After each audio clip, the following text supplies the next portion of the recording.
Windows 11 is here, and if you have recently updated, you may want to reinstall the newest version of Office 365. Here's how to do it. Make sure that you have an active subscription to Microsoft 365 or an Office license key in order to do this. Once you've checked that, head to office.com and then sign into your account.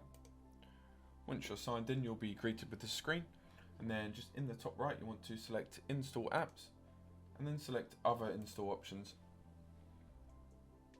This will bring you to a new window where you can select Install Office, or what we'll do is select View Apps and Devices. This will then list the Office apps as well as any separate individual ones down here.